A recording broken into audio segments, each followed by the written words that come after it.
Thank God it's Friday. He has blessed me through another week of life in a place where I am to be in the world, but not of the world. This Friday is particularly good, or rather, it commemorates the act of greatest good. Let me tell you the story. Pilate took Jesus and had him flogged. The soldiers twisted together a crown of thorns and put it on his head. They clothed him in a purple robe and went up to him again and again, saying, "Hail, King of the Jews!" And they slapped him in the face. Once more, Pilate came out and said to the Jews gathered there, "Look, I am bringing him out to you to let you know that I find no basis for a charge against him." When Jesus came out wearing the crown of thorns and the purple robe, Pilate said to them, "Here is the man."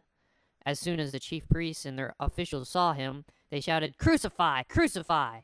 But Pilate answered, "You take him and crucify him. As for me, I find no basis for a charge against him." The Jewish leaders insisted, "We have a law, and according to that law he must die, because he claimed to be the Son of God." When Pilate heard this, he was even more afraid, and he went back inside the palace. "Where do you come from?" he asked Jesus, but Jesus gave him no answer. "Do you refuse to speak to me?" Pilate said. "Don't you realize I have power either to free you or to crucify you?" Jesus answered, "You would have no power over me if it were not given to you from above. Therefore, the one who handed me over to you is guilty of a greater sin." From then on, Pilate tried to set Jesus free, but the Jewish leaders kept shouting, "If you let this man go, you are no friend of Caesar. Anyone who claims to be a king opposes Caesar." When Pilate heard this, he brought Jesus out and sat down on the judge's seat at a place known as the Stone Pavement. It was the day of preparation of the Passover. It was about noon.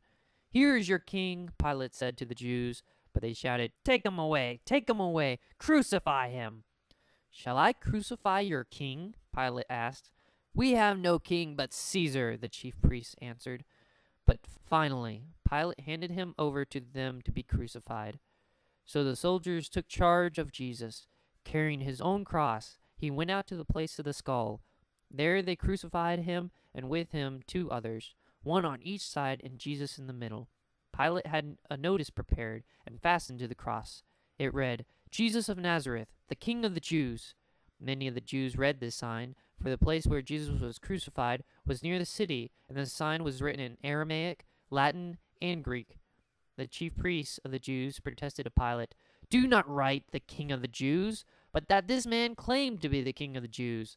Pilate answered, "What I have written, I have written." When the soldiers crucified Jesus, they took his clothes, dividing them into 4 shares, one for each of them, with the undergarment remaining. This garment was seamless, woven in one piece from top to bottom.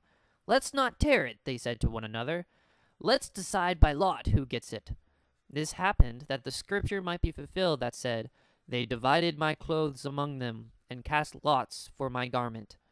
So this is what the soldiers did. Near the cross of Jesus stood his mother's sister, Mary, the wife of Clopas, and Mary Magdalene. When Jesus saw his mother there, and the disciple whom he loved standing nearby, he said to her, "Woman, here is your son," and to the disciple, "Here is your mother." From that time on, this disciple took her into his home. Later, knowing that everything had now been finished, and so that scripture would be fulfilled, Jesus said, "I am thirsty." A jar of wine vinegar was there, so they soaked a sponge in it, put the sponge on a stalk of hyssop plant, and lifted it to Jesus' lips. When he had received the drink, Jesus said, "It is finished." With that, he bowed his head and gave up his spirit. Now it was the day of preparation, and the next day was the special Sabbath.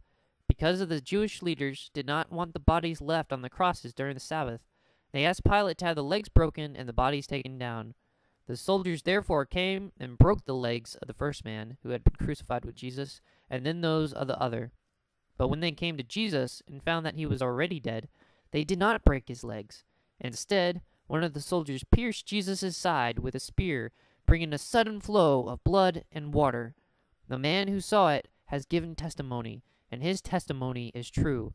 He knows that he tells the truth, and he testifies that you also may believe. These things happened so that the scripture would be fulfilled. Not one of his bones will be broken. And as another scripture says, they will look on the one they have pierced.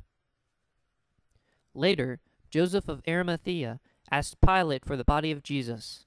Now Joseph was a disciple of Jesus, but secretly, because he feared the Jewish leaders, with Pilate's permission, he came and took the body away. He was accompanied by Nicodemus, the man who earlier had visited Jesus at night.